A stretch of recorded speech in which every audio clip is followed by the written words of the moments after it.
Yuktahara viharasya, the one who is disciplined with ahara, that which they input. Yukta cheshtasya karmasu, the one who is yukta with vihara and cheshta. They regulate what they output. A balanced input, a balanced output. Yukta swapnava bodhasya. They're integrated with being asleep and being awake, which means they do not succumb to tamas and rajas. They're nurturing sattva. Yogo bhavati dukkhaha. This discipline, balance, integration, moderation, regulation, these are all synonyms. This kills stress. You'll experience this on a daily basis. This kills sadness. That is beyond our day. That is for our lifetimes. Throughout Bhagavad Gita, Shri Krishna has shared that development and enlightenment, they are not time dependent. Maturity physically is time dependent. Maturity emotionally is not. Do you all agree? Yet, in verses 16, 17, there's so much emphasis on discipline. A way we can practice this is to be disciplined with our time. Though not time dependent, certainly our discipline is time oriented. For those who don't know Puja Swami Chinmayananda, externally, one would observe how punctual he is in starting and stopping. Yes. And he's teaching that which is beyond punctuality, but you have to use punctuality. So for all of us, use time rather than being used by time. We continue. Shri Krishna is sharing gauges of being successful in contemplation. He has taught contemplation. We're practicing contemplation. How do we know if we're contemplating, if we're evolving? Verse 18. Yada viniyatam chittam atmane vyavatishtate nispraha sarva kamebhyaha yukta ityuchyate tada. He uses the reference of yada, if. Now imagine a checklist is being shared. If this and this and this and this, then you are evolving in contemplation. Viniyatam chittam. One's mind is perfectly, completely balanced, disciplined, directed, disengaged. all synonyms. So now, going through this checklist, does this apply to you? Is your mind like this? Our mind, if not like this, will become like this when our lifestyle is yukta. That all we do is to purify the mind. I hope you've noted, at least mentally, that our sixth sheath, which is our lifestyle, the untrained lifestyle is instinctive. So much of what I do is because everyone else is doing it. But the trained lifestyle is for purification. I go to work for purification. I exercise for purification. I plant seeds for purification. Vinayitam vayukta. Atmani eva avatishtate. Second in the checklist. What you're identifying with the spirit only. You continuously disidentify from, which practically is not depending on articles, beings, circumstances, body, mind, intellect, and so on. Avatishtati is a lovely word. Can you show me with your hands what tishtati means? Tishtati means to stand. Avatishtati means to take stand. That is to plant yourself, to dig in, to establish that the reason you woke up today, the reason you are born, is to identify with the spirit.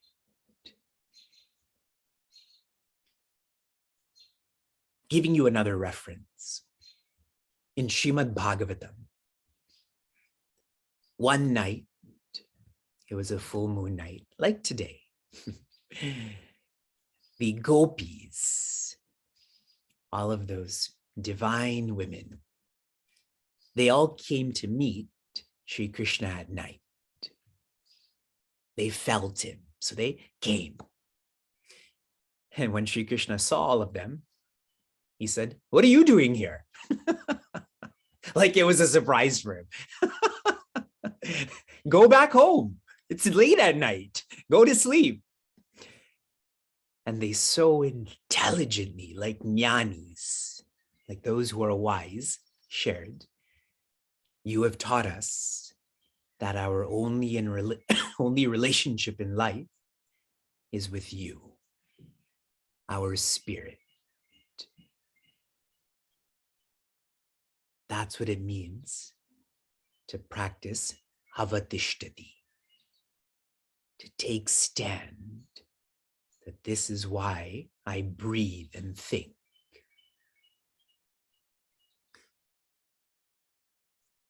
Nisprahaha sarvakamebhyaha.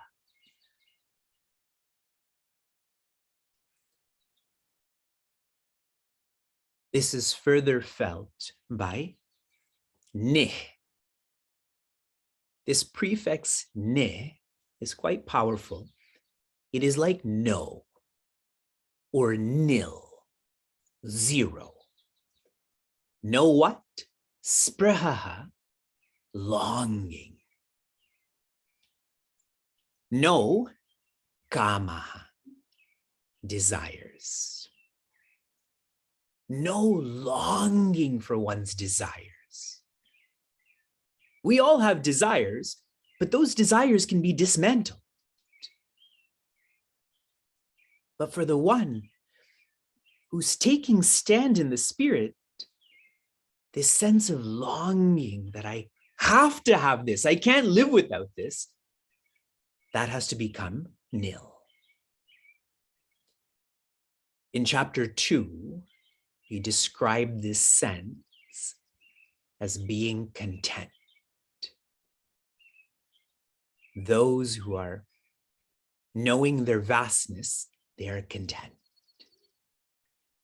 In chapter 5, we described this as being desireless.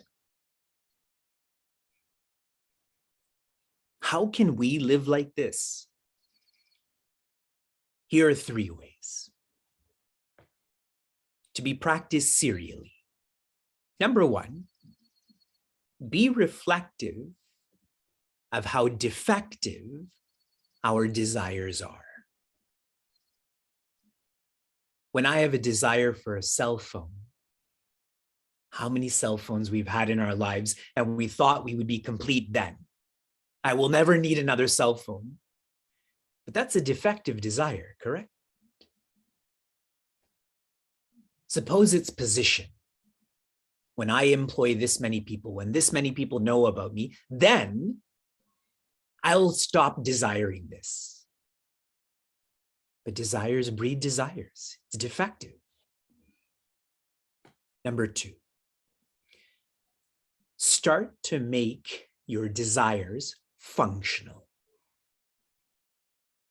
Instead of desiring that which is highly personal, desire that which is objective. I need some food. I don't need tasty food. I need some warmth. I don't need brand name clothing. I need some friends to speak to listen to. I don't need everyone to like me. And then the evolution of this is to desire the fundamental.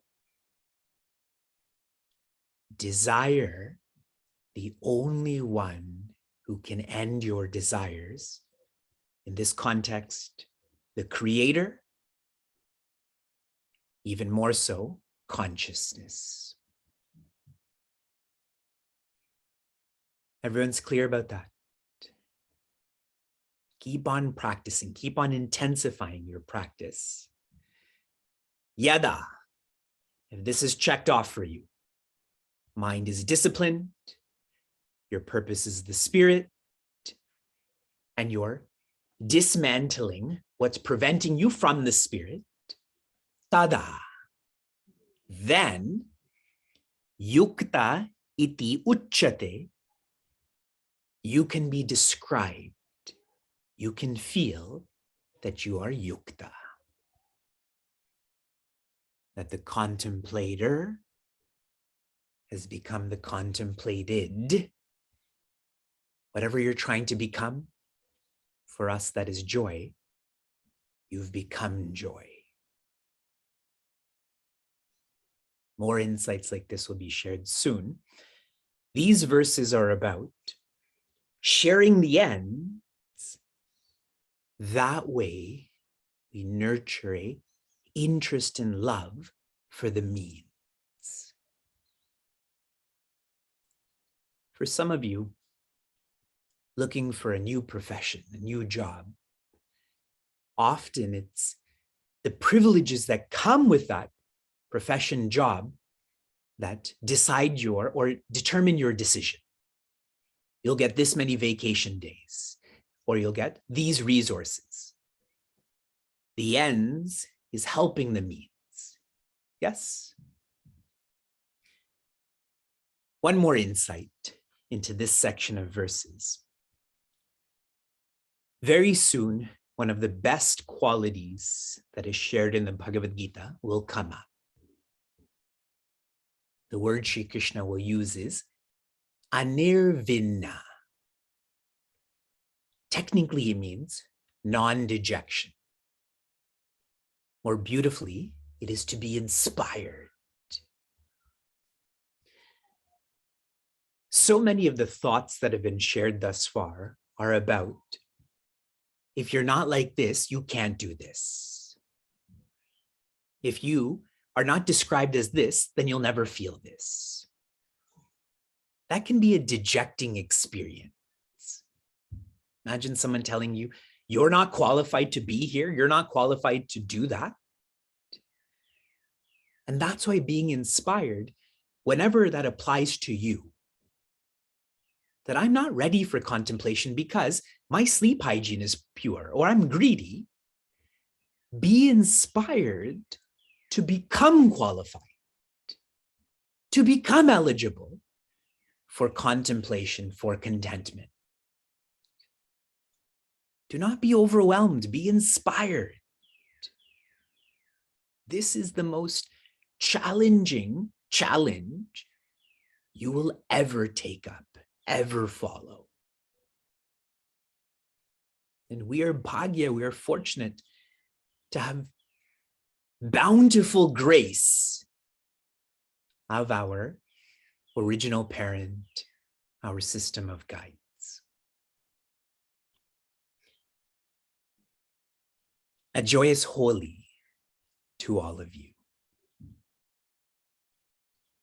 Holi is very much related to, they describe him as Prahlada, or sometimes Bhakta Prahlada.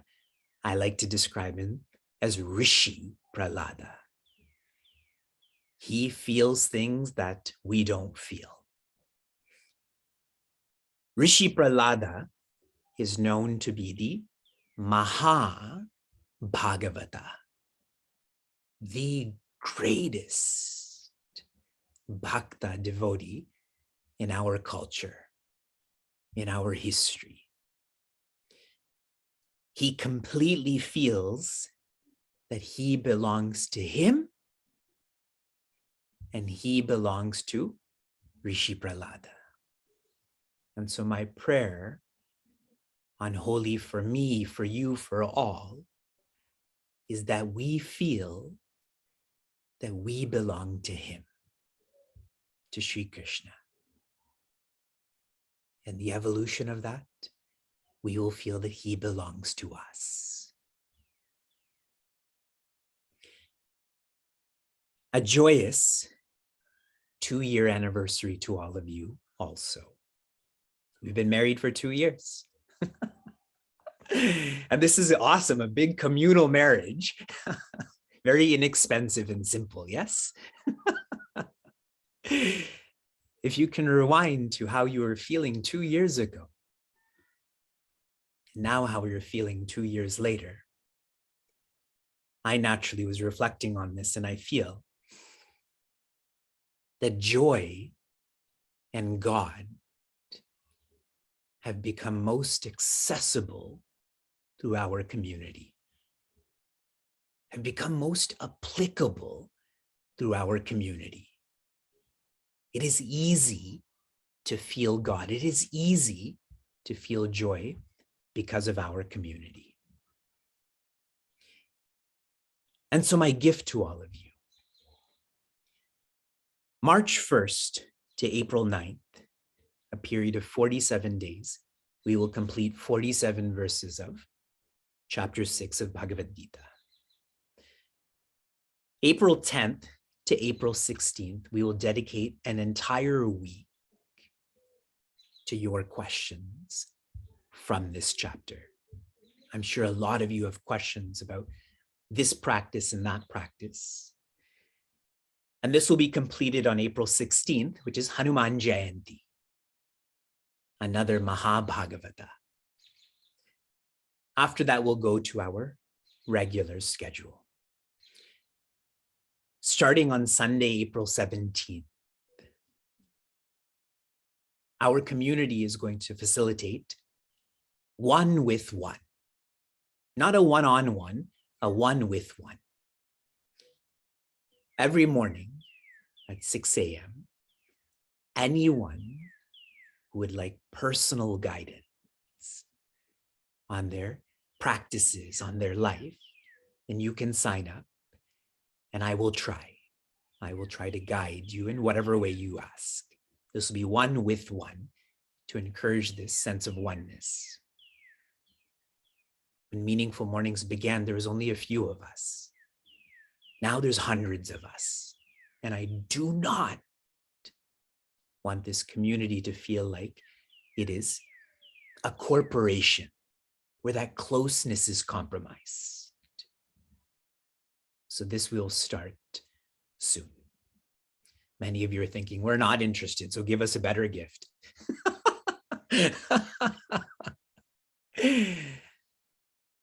Shanti, Shanti, Shanti. Oh.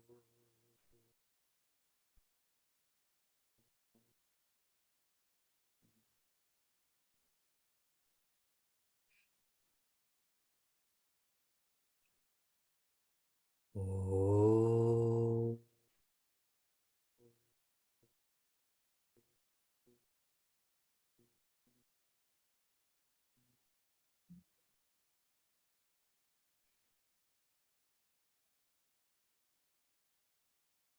Oh.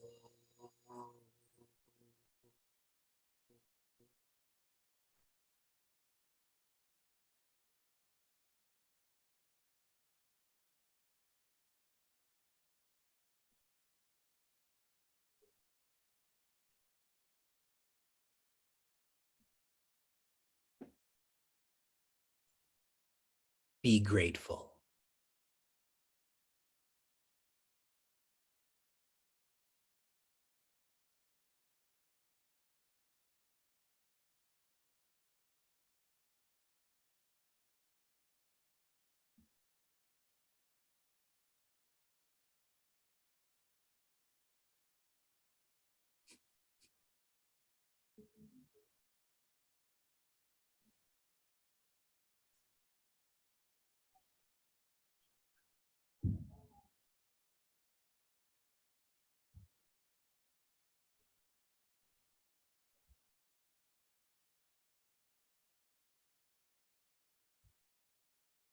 With one's lifestyle pure,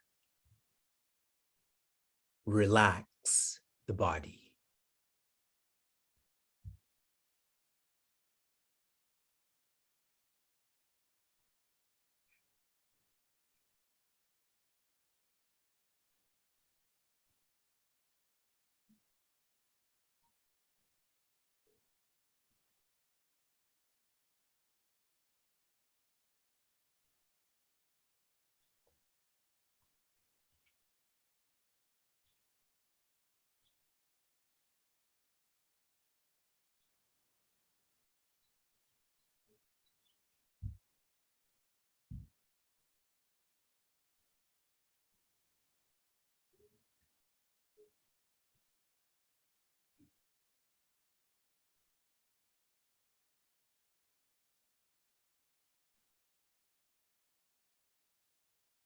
With the body calm, enjoy breathing.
With one's breath natural.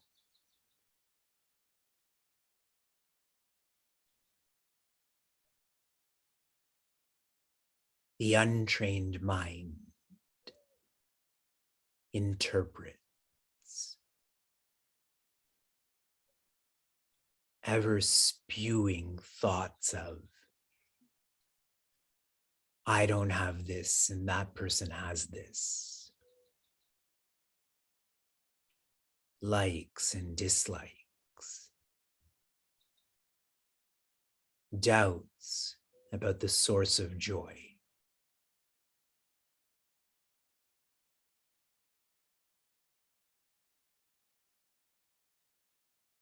to evolve the mind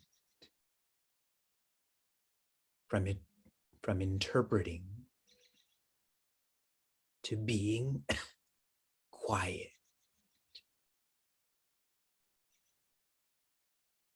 Vinayitam chittam. Chant. Chant with the mind, in the mind,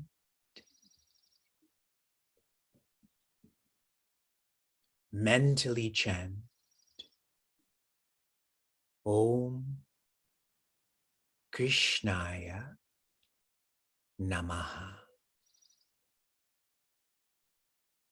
Om Krishnaya Namaha.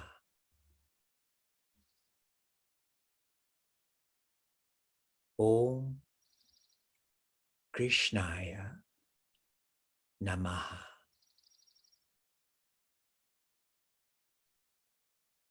With one's mouth closed and mind open, chant.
Chant slowly, steadily, sincerely, strongly.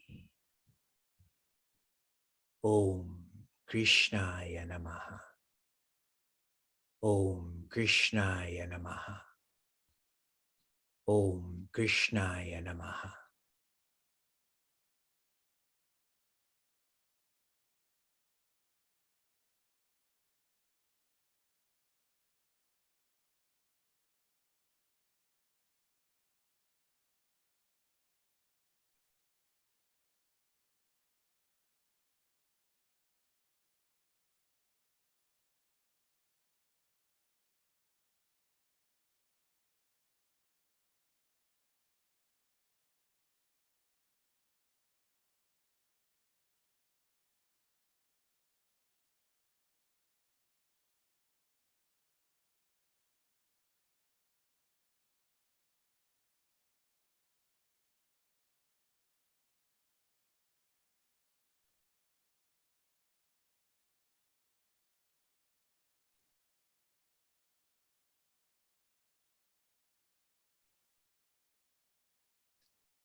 With every offering of japa or meaningful repetition, feel that you are offering this equipment that is the mind back to its creator, our original parent, Shri Krishna. Om Krishnaya Namaha. Om Krishnaya Namaha. Om Krishnaya Namaha.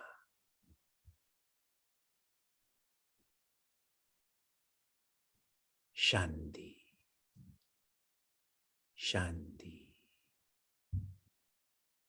Shanti.